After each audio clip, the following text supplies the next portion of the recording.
Hey guys, welcome to May 4th DVD update. I talk about all the DVDs and Blu-rays I've gotten over the last 2 weeks or so. Like I always say, thanks again for all the support in these videos and giving them thumbs up and leaving comments below. I get back to all the comments, that you guys leave below. So below, let me know if there's any movies you suggest I check out, feedback on the movies that I reviewed.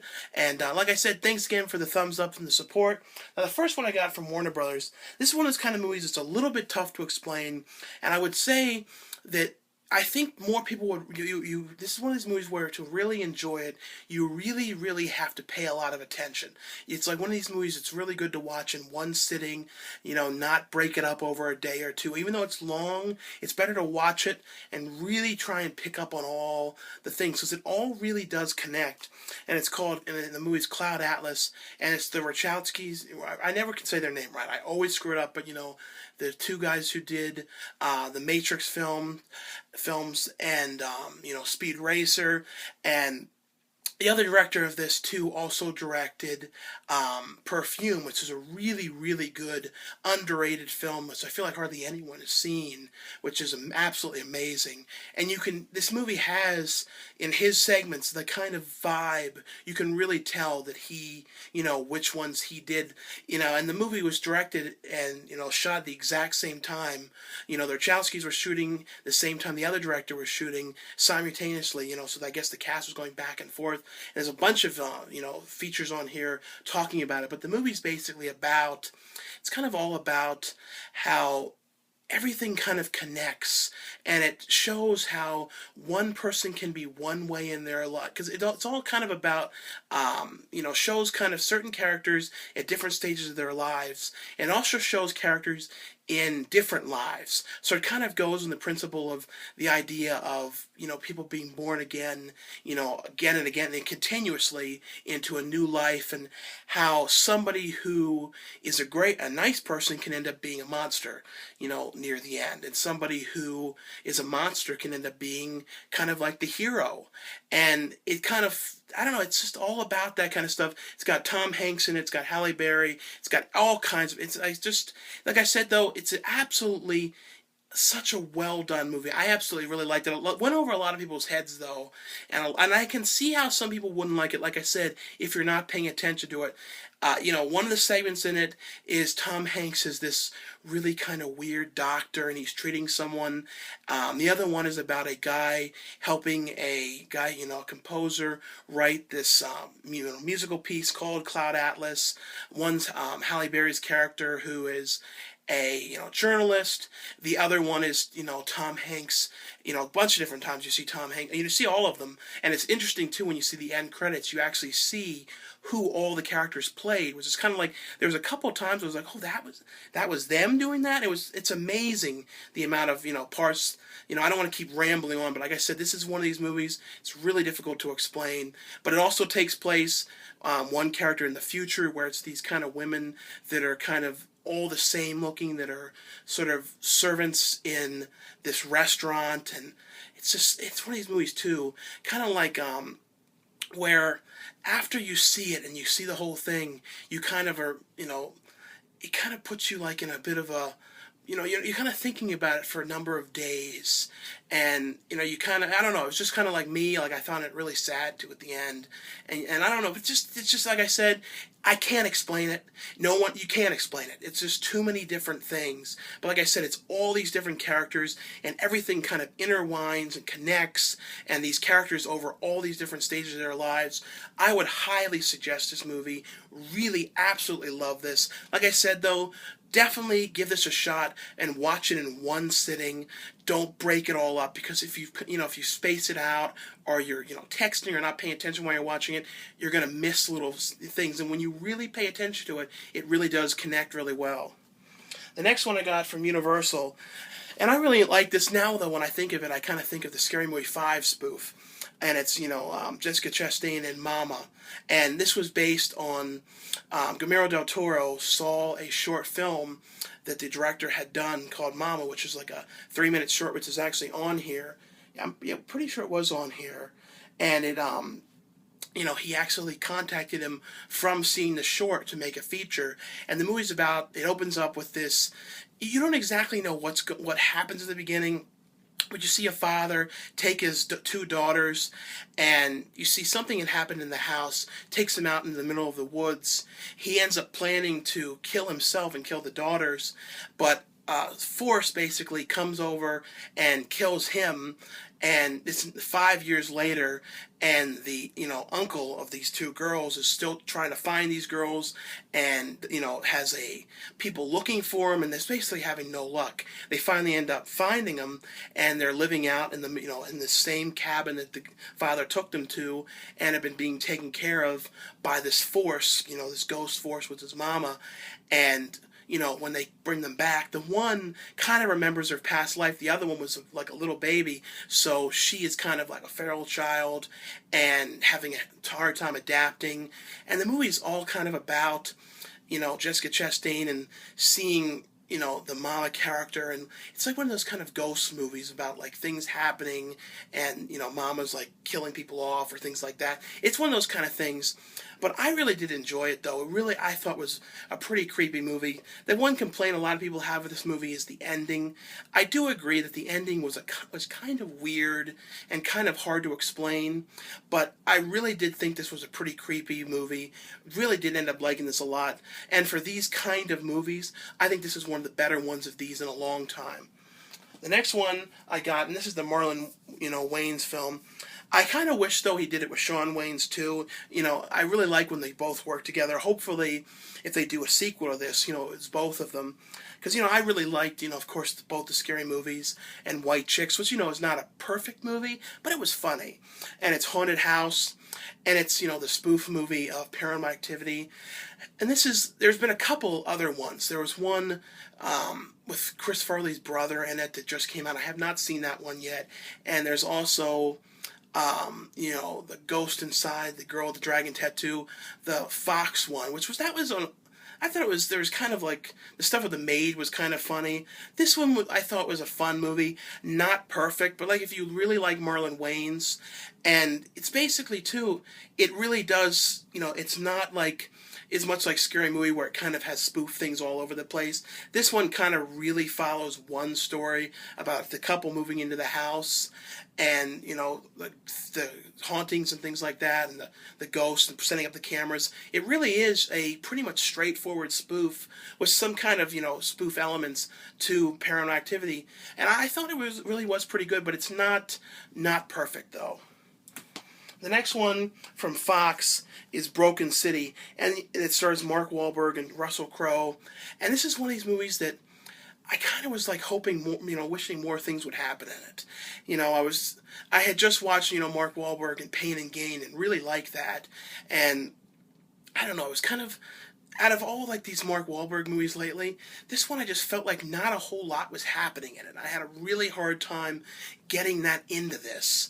It was basically about, in the beginning of the movie, Mark Wahlberg is in the middle of a case for, committing, he was a cop and accused of killing someone, but he, it's basically self-defense, but, it's like kind of all these things going on, and Russell Crowe's character ends up helping him out, and I think he was like an attorney or something like that, and it's years later, and Russell Crowe's character is a lawyer, and, he's the governor, and is planning on running the second term, and he kind of hires Mark Wahlberg's character, who's now a private investigator, to follow him around his wife, who he thinks is cheating, and kind of like all these kind of double crossings and things like that.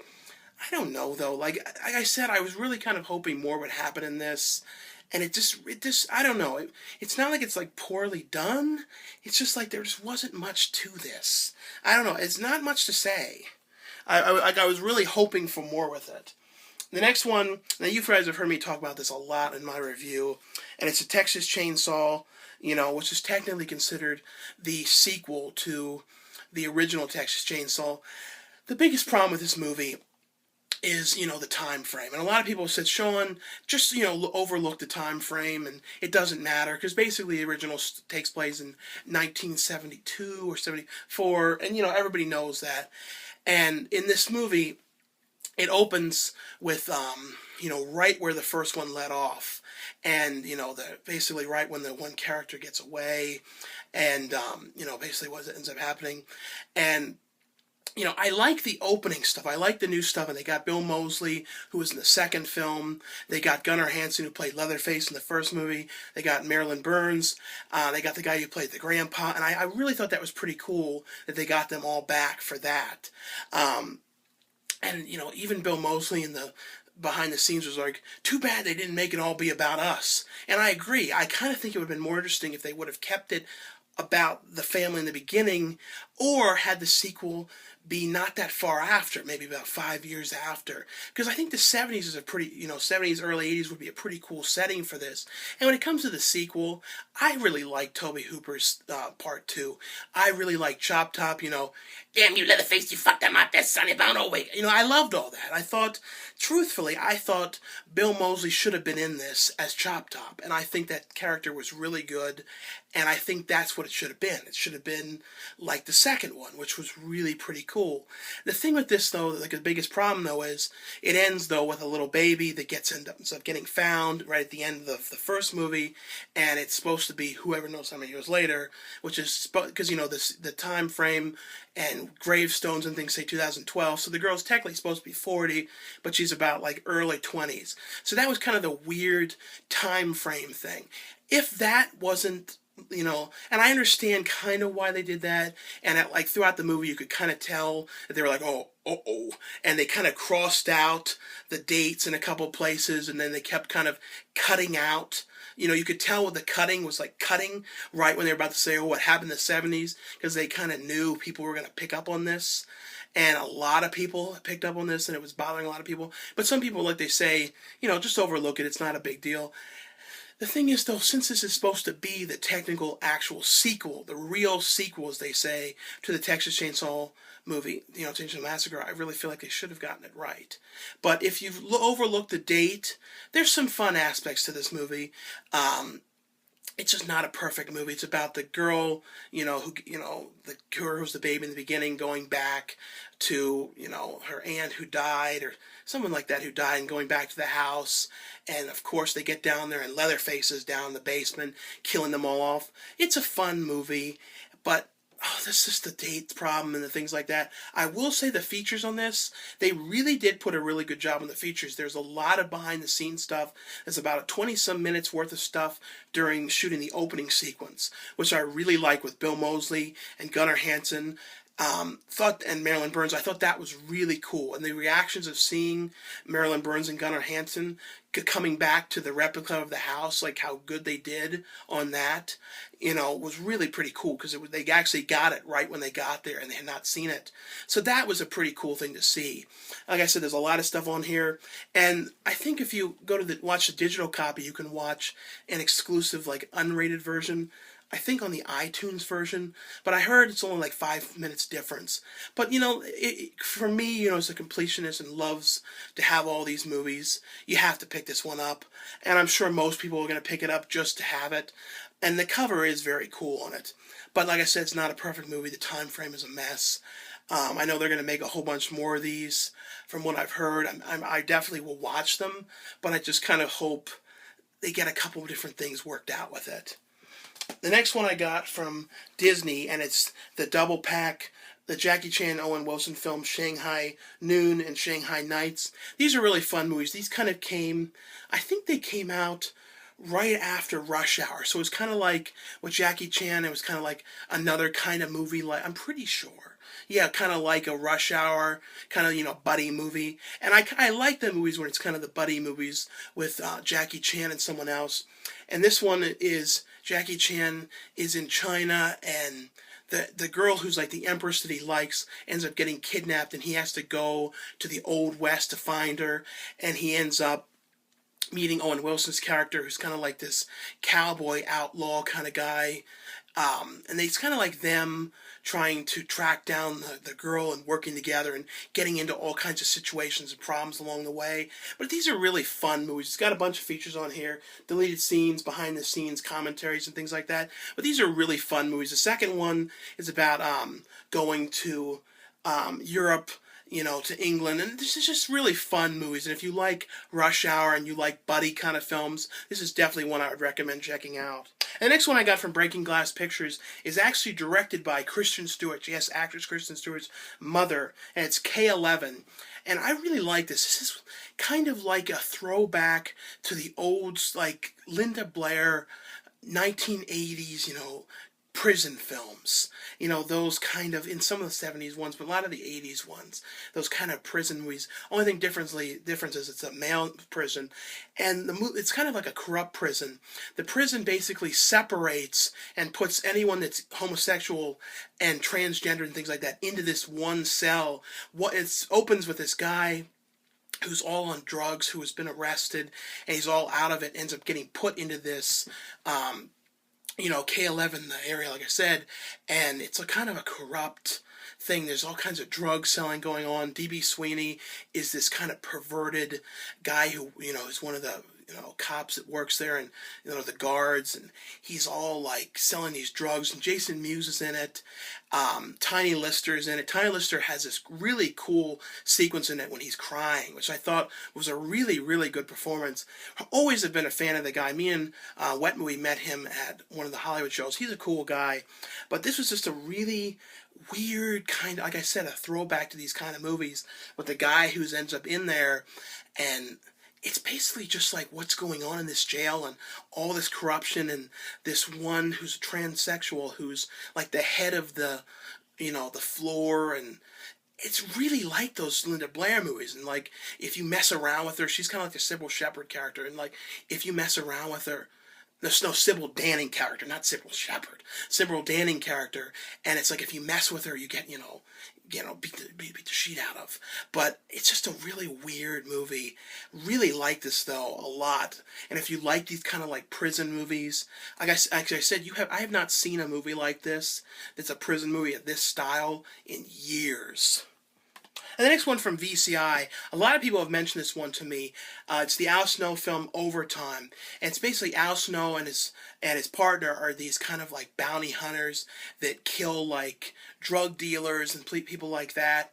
And, Al Snow's character is having kind of problems with his wife because he's like never home for the kid, and his son's birthday is coming up tomorrow, and he doesn't have a gift, so he has to go out and get the kid a cake and a gift. When he's out there, when he ends up going to the bakery, he ends up stumbling into, I'm pretty sure it was the bakery. I kind of got confused there, but it was like he ends up stumbling into this kind of like alien plot thing, and him and his partner end up getting trapped in this warehouse building and trying to defeat the alien and getting away. I thought there was cool chemistry between Al Snow and I guess it was John Wells. I think that was who the guy was, but it was just kind of cool chemistry between those two characters, and kind of had like a vibe of like evil,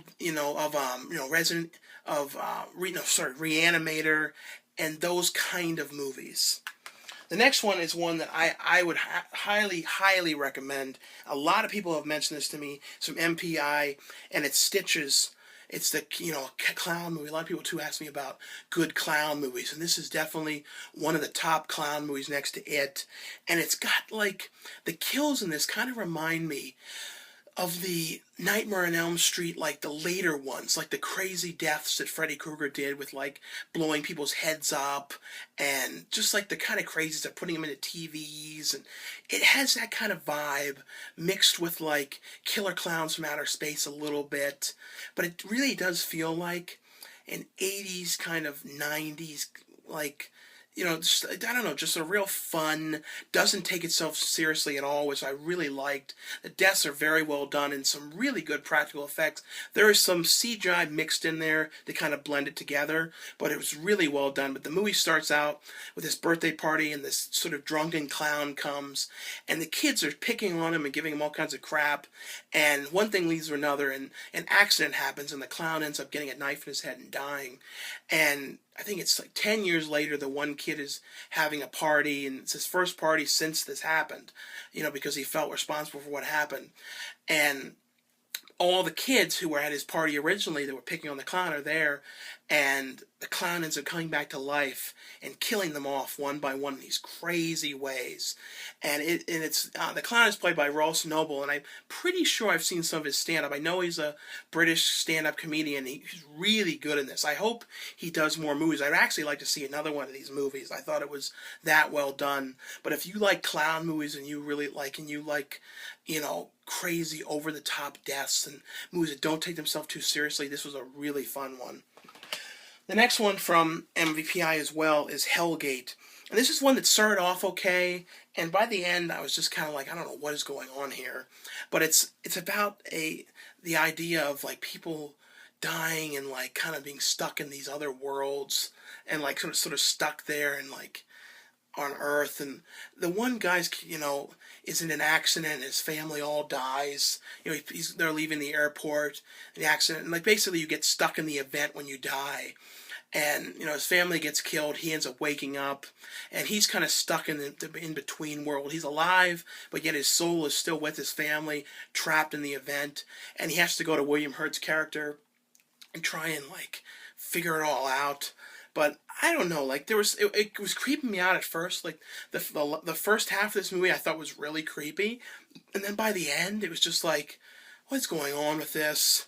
I don't know. I liked it, but like the end, it just wasn't as good as the beginning. Like I said, there's some really creepy stuff, and a couple like freak you out pieces, just a little bit of that, and then in the end, I don't know what was going on. And this one I just finished watching like a minute ago. Really thought this was a fun movie. The Wicked. It's called She Feeds on Your Fears, and it's from Image, and it's a movie about this urban legend where this old house, if you throw a rock at the house and you miss, you're alright. But if you throw a rock and you hit one of the windows, this witch ends up coming for you at night or finding you and basically like taking your soul, and she like feeds on you to get younger. And it opens with this girl who's sitting, like kind of scared in her room, talking to her mom, going, "I threw the rock at the house." And it's like, the mom's like, "What were you doing out there with the kids?" And I went with the older kids, and you see her getting taken away. And it's a couple of days later, and the main character, it's like these two brothers, their uncle just died, and the one kid is like kind of with his friend, and the other kids are with all their friends, and they're kind of planning on going out to this house because they heard about the girl going missing and heard about how she was at the house. So they all kind of have a plan of going there, and for some reason they want to go throw rocks at the house. And of course, by doing it, one of them hits the window, and it's what by doing that, it becomes this huge problem. I don't know. I thought I really liked the story with the brother and the girl that he liked. I thought that was the strongest segment of the movie. The end, it kind of like the last 30 minutes of the movie kind of got a little bit peculiar. And there's one piece too, and one part in the movie when someone's getting grinded up in a thing, when you see their legs going through, but yet you see intestines coming out. It kind of was like, wait a minute, what? It wasn't like bones, it was like intestines, when it was the legs going through. So I don't know what was with that part, but other than that though, I thought it was a really fun movie. Like I really love this. This is like one of these kind of ones that I would put on a list of like really fun current movies, in the last couple of years. This one's a new one. Definitely would recommend checking this out. The next one is from Sony, and it's Revenge for Jolly. And it's about this guy who, I think he owed somebody money, or he did something and didn't complete the task, and he's going to talk to his cousin about it, ends up coming back, and his beloved dog is hung, and someone kills his dog. So the movie is about him and his cousin trying to track down who it was that killed the dog, and they're going from place to place, and along the way all kinds of accidents are happening and people are getting killed, and there's a lot of cool cameos in this. Elijah Wood is in it, the Christian Wiig has a part in it, the one guy who always kind of does weird faces on SNL, he's in it. He was pretty funny in this part, but it's kind of black comedy movie, where kind of Very Bad Things, where it's all kinds of problems are happening and things keep getting worse and worse. And Elijah Wood has a funny cameo in it. I don't know, it's just a fun, kind of over the top a little bit, kind of one of those movies. I really like the music too. It kind of had that, kind of like the music they used in Drive a little bit. The next one from MTI is Cloned. This one I really enjoyed as well. It's about... It opens up with this guy, he's like taking a shower, and then like you see like bubbling in the septic tank, and you end up seeing, no, his wife was taking, someone was taking a shower, but you see bubbling in the septic tank, and you see like something come out of the septic tank. And basically like the things in this movie are formed by septic. You know, it's kind of interesting. Like, this movie has a lot to do with toilets and showers, but basically these things come out of the ground that are clones and end up killing the two in this house, and then these three teenagers end up coming to this island, and the one kid is about to go off to war, so they're kind of all together for the last time before they all kind of go different directions. You know, the one's girlfriend is going to be going to a different school, but they end up going out there, and they end up, you know, seeing these, you know, the other clone characters and kind of discovering it, and it then, though, you know, that becomes the clones of them there, because they went and took a shower in the house and took a duke. And, you know, it's really about like that, like getting cloned by, you know, fecal matter, and like, when you actually think about it, it's funny, but I liked it though, like, and it's about like, are these clones there gonna, like, what are they gonna do to them? And that's basically what it is. It's about the clones. I don't know. It's one of these movies though that, like, when you think about it, it's hilarious. But I really, really liked it. And there's not too much more to say about it. That's pretty much it. But it's, you know, it's just a really fun movie.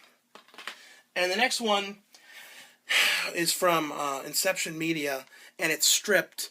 And now I don't know. This is one of those kind of movies. It's one of those other found footage movies, and it was going okay, but like, it's about like guy going to, you know, these friends going to Vegas, and you know they end up finding this card, and because one has to go to the bathroom, and they're finding a card for these like prostitutes, so they end up, instead of going, you know, the prostitutes don't come to them, they go to the prostitutes, and you see the movie open with organ harvesting, and you know that's going on. So they end up going to this place, which is very sketchy. The thing with this movie, though, is it's done found footage, and you could tell it was shot with like those 7Ds, so it was kind of like rack focusing, and you know that was fine. I don't think, though, if you were doing found footage, I don't think the person would have that kind of camera, though. You know, I don't think a consumer, like a regular person, would use that kind of camera. But the thing that was kind of weird, though, was it went out of found footage like a couple times, but yet it was kind of still shot, even though it was going with close-ups and stuff the same way. I don't know why the cinematography didn't change a little bit. You know, I guess they were trying to, like, make you forget that they went out of the found footage in a couple parts. That was the only thing that was kind of weird, though. It's not that the movie really was bad. It was just kind of like, I wasn't sure why those choices were made with that. Like, I wouldn't have made that choice to keep the, you know, to go from found footage to scenes that were not found footage, but yet shoot it the same way with the rack focusing, the way the guy was doing it. So that was the only thing that was kind of weird about it. But, you know, it's like kind of, you know, Electra Avalon has a little cameo in this. It wasn't bad, though. It was an interesting found footage thing. It was kind of like The Third Hostel. I always like movies in Vegas. I recognize quite a few spots in it, too. Like, I remember going a couple of them with Wet Movie. But if you like found footage and things and like Vegas, it's a little bit of a different one. The last one I wanted to show, to let you guys know that it's out in case you haven't gotten it yet. Treasure Chest of Horrors 2 is now out on Amazon, and I have 3 shorts on here. A brand new one I have that has all my family in it, and Brendan Mitchell as, you know, Wet Movie, called Trendish, which is a really fun one. And then Cage Girl is on here, as well as The Prom. This is just a really cool one. If you don't have this one, definitely pick this one up. It's like $9.99 now on Amazon. But anyway, though, thanks a lot, guys, for watching, for subscribing, and giving the videos thumbs up, and I'll see you guys later.